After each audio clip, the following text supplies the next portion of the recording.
What's going on, Mr. Pal 702? How are you doing today? I'm doing just fantastic. And yourself? I'm doing good. You know, living this vape life, can't do no better than that. I like to start off every show with, what are you vaping on right now? Juices, mods, etc. All right. So the mini buffet, and this is how I vape every day. I always have a nice little mech squonker with a single coil on it. So that's just, you know, straight up pulse. Go to your, yeah, right there. There you go. All right. So every day I roll with the mech squonker and a single coil. So today I'm rolling with the Pulse and the B2K. But yeah, every single day, like 90% of the day, I'm on a mech squonker and a single coil. And then once I get home, then I like to break out the big guns. You know, this is the Dreamer with the Goon on it. And then this is a MCM Underground 5 with the MCM UDGV RDA on it. So basically, in the morning and the afternoon, I just like nice little flavor vapes. And by the end of the day, you know, that's when I need to break out the big guns. Like by the time I get off of work and I get home, then it's time to, you know, blow the spot a little bit. Yeah, gotta get that big cloud going on. Yeah, and like juices, like right now, like the Mama San is one of my favorites. The purple one, it's like a cheesecake. And then Tasty from Brad's, it's just like strawberries and cream. So can't go wrong with strawberries and cream, man. Strawberries and cream is great. Yes, strawberry, anything, strawberry custard, strawberries and cream. Yeah. I think strawberry makes some of the best e-juice just add some strawberry flavor. You could take some bad e-juice and add some strawberry flavor and it'll make it good. Strawberry is just delicious. I think strawberry and lemon, like those are the two flavors that you could, if you're gonna make an e-juice, put strawberry or lemon in it and the shit's gonna be bomb. Like, it's gonna be good. One of the things that I found out about lemon, if you have a burnt coil and you put some lemon on it, it like gets rid of that burnt flavor. It's like the only flavoring that will just get rid of the burnt flavor. And I'm on this pink lemonade by Apex. I can't stop vaping it. It's delicious, man. I'm on it every day because it's like, I forgot to fill my tank, or I forgot to drip, and I get a little burnt in there, put some of that in there, it just still tastes great. I don't know what it is. It's crazy. Lemonades. Yeah, lemonades, especially during the summer. Yeah, definitely lemonades, for sure. Everyone has a story of how they were introduced to vaping. How did you find out about vaping? So, way back in the day, see, I don't remember my vape anniversary. Like everyone remembers their vape. I have no idea. Like I just know when the first time I ever saw an e-cigarette was when I was going to school at UNLV, and that was between 2010 and 2012. So let's just say 2011 or something. There's a girl in one of my classes, and she had, you know, like the old school, the pen, you know, and she was vaping on some shit. And she kept blowing this smoke, but it smelled like blueberries. And I was like, what? I could not wrap my mind around it, that she was blowing out what I thought was smoke, but it smelled like blueberries, and then it just went away. And then, you know, after that, I've been trying to quit. I was a chewer. I chewed tobacco for almost 15 years. So I chewed for a very, very long time. And it's a nasty habit. I mean, I'm originally from Montana, and it's more acceptable up there, but I live in Las Vegas. And, you know, once I moved out of the country and I moved into bigger cities, you know, people saw you with a chew and they're like, that's fucking gross, you know, like just straight up disgusting. But there's so much nicotine in chew that it's very hard to quit. I tried everything. I tried sunflower seeds, you know, beef jerkies, pretending like I got stuff in there. And, none of that shit worked. I mean, it was really hard. And so after I saw that girl with that pen, I just said, you know, I ain't got nothing to lose. So I went down to a brick and mortar shop, and I bought some cheap ass pen with some 36 milligram nicotine e-juice, blueberry. And that's how it all started. And it stuck from the very beginning. When I started vaping, I quit chewing. Like I was not a dual user. Like I literally quit when I started vaping. And I was like 7 years and some change ago. So it was a while. That's how I was when it came to smoking. I had to quit. The doctors told me if you don't quit, you'll be dead by the time you're 40. And I was 34 then, and so I tried everything and I couldn't do it. As soon as I tried vaping, it was like the first day I was like hitting the vape, and I was like, dude, I don't need these no more. And I gave them to my brother-in-law, and I never smoked a cigarette since. And so one of the questions I'm gonna ask you is gonna be like, I don't know, it was all instant, because that's how I am. I'm like, so we'll skip that question because you ain't gonna know how it felt at that moment because it just happened all instantly. You just knew. Yep.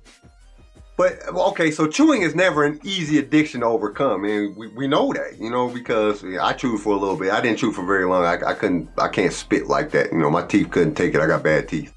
But, that's that Indian in me. But, it's never an easy addiction to overcome.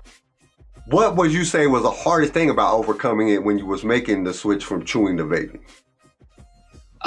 For me, it was the fact that, like, when you chew, like smoking, there's banned, you can't smoke on a plane, you can't smoke indoors, but there's never a fucking sign that says you can't chew. So I was never limited to where I could chew. So I would chew in class, I would chew on a plane. I mean, I would do everything with a chew. I would study, I would put a chew. When I'd get in my car and drive, I'd put a chew. And everything that I did in life, I always had to put a chew in, and there was no, chewing section or anything. So I was free to chew. I mean, I chewed almost a can a day. And, so my dependency on nicotine was very high. I mean, that 36 milligram nicotine, I stayed on that for a long time because chew, there's a lot of nicotine in it.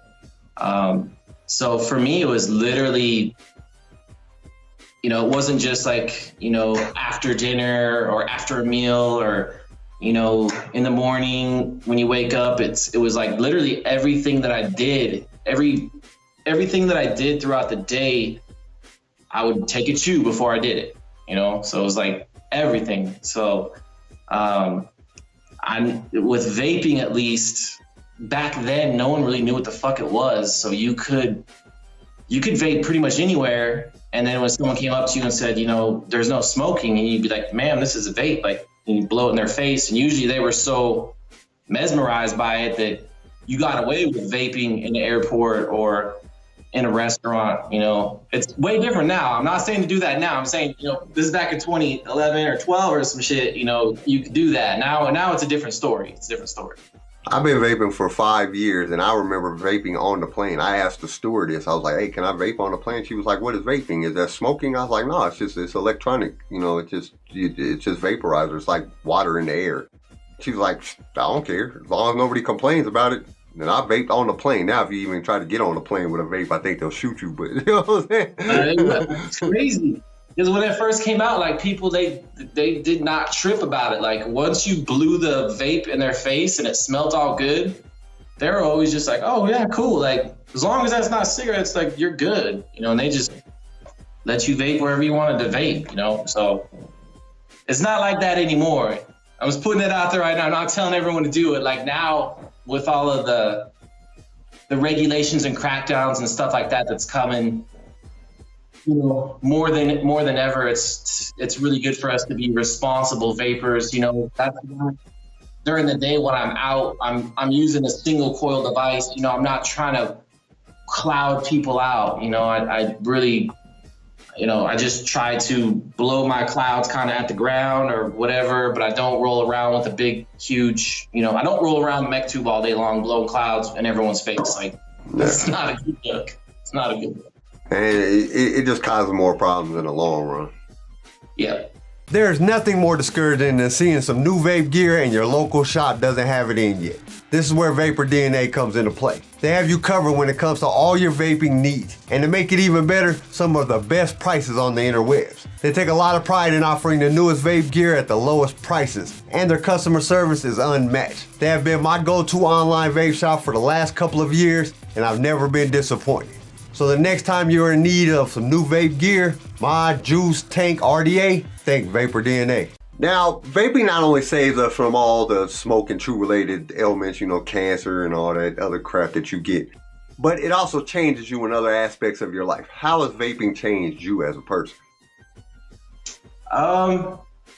You know, for the first like 5 years or something, it really didn't, because I vaped out of necessity. Like, I didn't even know, I mean, I knew YouTube was a thing, but I didn't know online vaping was a scene. I didn't know about, you know, Grim Green or Rip Trippers, or I didn't know about any of this shit.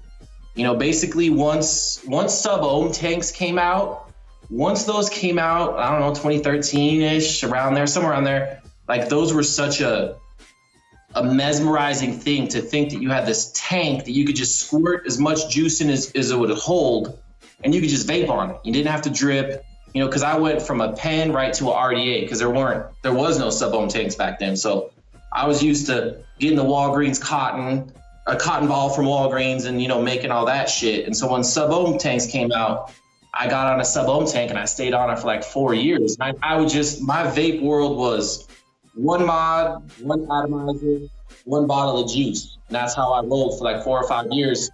And when I ran out of the bottle of juice, I'd go to the vape shop. If something broke, I'd go to the vape shop. Everything that I bought, everything I knew was from the brick and mortar store. And it wasn't until like a year ago, I was in a brick and mortar store and I saw a girl in there, and she had an RDA. I think it was a Dead Rabbit or something like that. And I got a little nostalgic, and I was like, man, I remember RDAs. Like, man, I think I want to get another RDA. And so then I got online because I'd noticed all the vape shops, all they fucking carry is SUBOHM tanks and pod systems. They don't carry, because here in Nevada, like, you're not allowed to build for you. So, you know, it's 99% SUBOHM tanks. So I just had forgot about RDAs in general. And then once I got online, I started looking on YouTube, and I saw these reviewers, and that's when I started thinking, like, you know, vaping has been good to me. It kept me off chewing tobacco for like 7 years. You know, I became Patreons to a couple channels that I really enjoyed.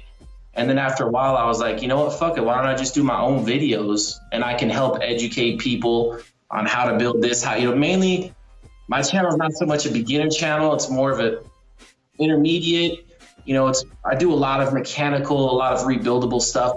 And plus, let's face it, when you want a SUBOHM tank or any type of pod system, you look on YouTube and there's a million reviews on that one. So at least the stuff that I review is typically stuff that there aren't reviews out there for, or if there are reviews, they're not in English. So I really try to review either, you know, some stuff, you know, maybe from out of the Philippines or out of Europe, or I try to find the cheapest shit that I can find that works awesome. Like, I love finding dirt cheap stuff out of China, out of whatever, and then, you know, to introduce it on a channel and be like, look, I got this Squawker for $26 and this thing bangs, you know. So those are really, you know, a couple motivating factors for me. So long answer to your question, but I really didn't start giving back, or nothing really clicked with me until I got into the online thing. You know, the first 5 years, I just kind of walked through it. Vaping was just a tool to me to not chew, and I wasn't aware of anything else, you know.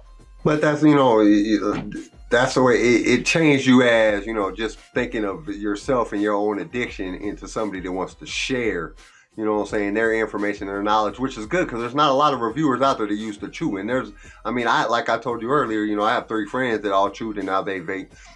And so it can help in multiple purposes. You know, it's not just about smoking and vaping. It's also about anything that has to do with nicotine and, you know, being able to make that transition to vaping, which is an excellent thing. So just your ability to do that shows, you know, it gives another aspect of the vaping market that a lot of people don't think about.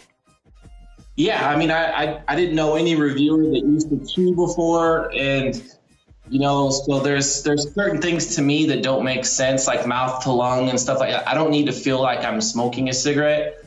You know, I always needed the nicotine, and that was it. But I am starting to do some more mouth to lung. I'm starting to do a few more ways of vaping, just because I would like to have some type of videos for beginners, and it's pretty cool. So I'm happy to be a part of it, and thankful and honored to be a part of it, because I owe vaping.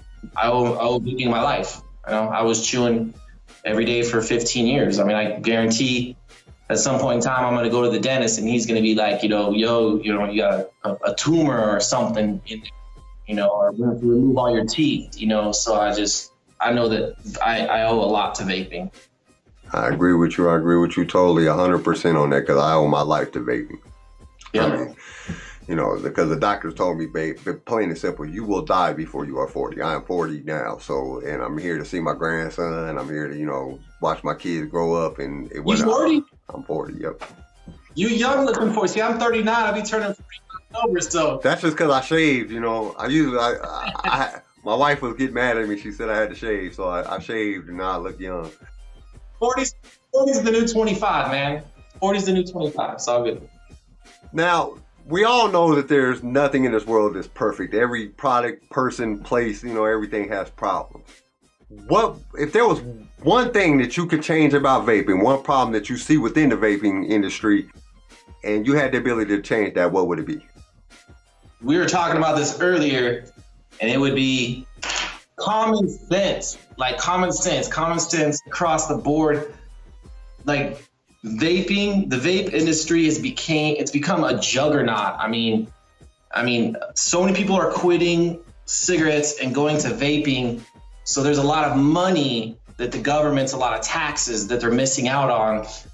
And, regulation, it's inevitable. Anything that generates this much revenue, Uncle Sam is going to get his taste. He's going to get his taste.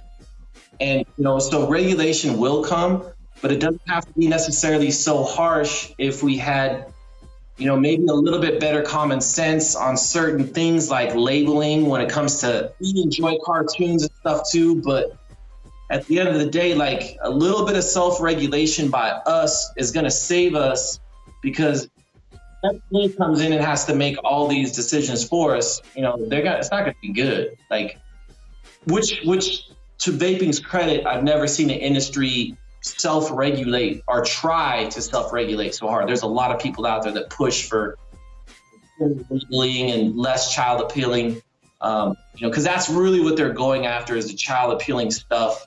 And that's just a fact. And it sucks, but regulation is heading our way. So, I guess I wish I could just maybe get in the heads of some juice makers and urge them not to put, fucking the Care Bears across their label, put something else.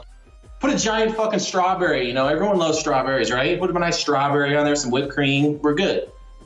Strawberries and cream. But, I did Apex e-juice, and they got like the most simplest label. And their juice is good. It's really, really good juice. And it's like, dude, you don't need to do it. Let your juice, sell, not the label that's on it sell. If you got good juice, you don't got to worry about it, Yeah. And you can still do some cool shit. One of my favorites, Brad's Tasty. This is like, that's just very clean labeling. There's nothing really fancy about it. But the Mama-san, that's still a really badass artistic logo on there. But it's not a cartoon. Yeah. But like you said, let the juice, talk for itself. How about this? I wish people would be more involved in advocacy. Because Rip Trippers can post a video and he's got, 1 million views like this, but we have FDA comment period and stuff like that, and we can't even get 1 million comments in like 4 months. It's kind of ridiculous. Vaping's at a it's at a crossroads. There's a lot of people's YouTube channels that are getting whacked for no reason. Nobody knows anything. It's a very, very, it's just a very tumultuous time, especially to be a reviewer, to have a channel, because you don't even know. You say the wrong thing or you review the wrong device, or something, and then you wake up and you got a strike, or you wake up and your channel's gone. I mean, I don't even know. You know, I have a small channel, but I can't even imagine. Can't even. Dude, it was devastating when I just, you know, like I said, I just, you know, I uploaded the video and I went upstairs and my wife and them was up there putting up the Christmas tree, and I came back downstairs and my channel was gone. And like 2 months, just it was like a month and a half to 2 months before I could even get any real response or any type of real action. And then basically they said, all your stuff is gone. I'm like, what the hell? We all got, you know, 3.5 years of work and dedication and all this stuff, and it's just gone like that. So I mean, but it is what it is, you know. Like I said, I think one of the reasons I'm not so upset about it as I was, because it allowed me to go in a different direction with my channel and go into a direction where we can do this, and anybody can come on. I don't care who you are, you know. You could be a reviewer, you could be Instagram, you could be nobody. If you see the video and you want to be on the channel, on the show, hit me up, man, because you know, there's the story, the vape story is what's going to change the world. And that's all it is to it. It's just the story. We all learned about it from somebody, and then when you learn about it, then you tell your story, and then the next person can hear your story, and then they can start it, and then they have a story, and the story just keeps portraying on. The other thing too is that at some point in time, like, we got to start holding the companies, you know, all these companies, all these juice companies and shit that are making millions of dollars, like, you know, they got to start kicking in some cash for these court, you know, all these different amendments and all these different lawsuits. And I mean, these companies should be backing up the money truck when it comes to some of these, you know, suing the FDA and all these other actions that CECC and other advocacy groups are going. I mean, there should be, you know, at some point in time, I think it would be cool if there was a body of vapers, like almost a group that almost kind of highlighted the companies that threw down cash for the cause, so we would know who to support. And then some of the other ones that are huge that don't want to give us a dime, you know, then they can go kick rocks. You know, we ain't buying shit. You know, something like that. You know, I can't remember, some reviewer a couple years back said if everybody just gave $1, you know, there's millions of vapors now. If everybody just gave $1, man, and we'd have millions of dollars to deal with. People can go out and buy a new RDA every day, and they go buy a new mod once a week or once a month, and you know, people are spending money. I know people right now got 70, 80 mods. It's like, dude, you can't even use all of them. But when it comes time to, you know, give a couple bucks on vaping for advocacy, they don't do it. You know, I can't afford that. Dude, you just bought 2 new mods. What do you mean you can't afford it? Now you can't afford it because you just spent all your money on new mods. You know, and that's just the reality of it. Some people are just not gonna, they love vaping for the fact of that vaping is their new trend, their new hobby. And they're using it because it's a trend. They see people doing it and they're like, oh, I got to do it too. And they're not doing it for the real reason. They're not doing it because it's a life-saving utensil, because it helps you get off of smoking or helps you get off of chew or whatever the situation may be. Which kind of leads me into my next question. If you seen somebody that was smoking or chewing and they came to you and they said, I want to start vaping, what would your advice to them be? My advice would be to collect as much knowledge as possible, to really research, to do your research. I mean, and it's really easy with YouTube, you know, as far as like the safety part of it and all that stuff like that. You know, Battery Mooch, his channel teaches everything from battery safety to how to take care of your mods to all this stuff. But as far as like in the beginning, you know, really to me, it's about finding the right flavor, like to find your palate, you know, your flavor profile, like what do you like? You know, go to a vape shop and test out custards and candies and fruits and tobacco flavors and all that shit. Find a couple juices that you enjoy. And then from there, it's about finding you know, now with those pod systems and with those high, you know, salt nicotine delivery systems, you know, you can get yourself a little pod system that's going to get you all the nicotine that you need. And then you can pick up something else, you know, a small little regulated mod, you know, for in between, something to vape on throughout the day. But when you're really feeling that, you know, I need a chew or I need a cigarette, that's when you jump on your, you know, whatever pod device that you have, and you're getting that 25 milligram or that 50 milligram of salt nic. And, you know, then there is no reason to smoke. It's just mental after that, because you're getting plenty of nicotine, you know. So I would really just, my advice would be, you know, go to a shop, you know, try to find the best shop around, do a little bit of research and find the flavors, find what your flavor profile, what your palate is, you know, find a couple of juices that you really enjoy, and then mess with the nicotine levels until you get to that point. Because there will be a point when you go out to smoke a cigarette or have a chew where you're like, this is fucking disgusting. Like, I stink, I smell like an ashtray, or my fingers are yellow from grabbing in the dip can, or my teeth or whatever. They'll get to that point where all of a sudden they're like, you know what, this is disgusting. And they're used to that smell of the vape. And then that's, you know, most people are like that. You know, they do the dual usage for a while, and then one day they wake up and they're like, I'm done. Like, I'm done with cigarettes, I'm done. You know, I'm a rare case, you're a rare case, where it's like the second I did it, it just clicked for me and I was done. You know, but I would just say, yeah, you know, go to your local shop, you know, try to look on Yelp or try to find the best one that you can find. Go in there, try flavors out, you know, and pick yourself up a couple different flavors. You know, in the beginning, I would say go with like a pod device or something, just because of the amount of nicotine, you know, a pod device, and then a SUBOHM, something small, a small mod with a SUBOHM tank, you know, that you can vape on that throughout the day. And then at those times where you're really, really wanting a cigarette, you know, break out that pod system, you know, after you get done eating or with your coffee or something, break out that pod system with that 25 milligram of nic, take a couple of rips off of that, you know, and that to me would be my advice, you know. And then just keep continuing to educate yourself, you know, with YouTube and Facebook groups. There's a lot of information out there. So, you know, that's my advice. And that's what I tell everybody. You have to find that juice that works for you. You know, I didn't dual use ever. As soon as I started, I quit smoking. But like the juices I was trying all these different juices, and it just I couldn't figure out what it was. Like, dude, man, this is not satisfying. You know, I was getting enough nicotine that it was keeping me off the cigarettes, but I wasn't satisfied with the flavor.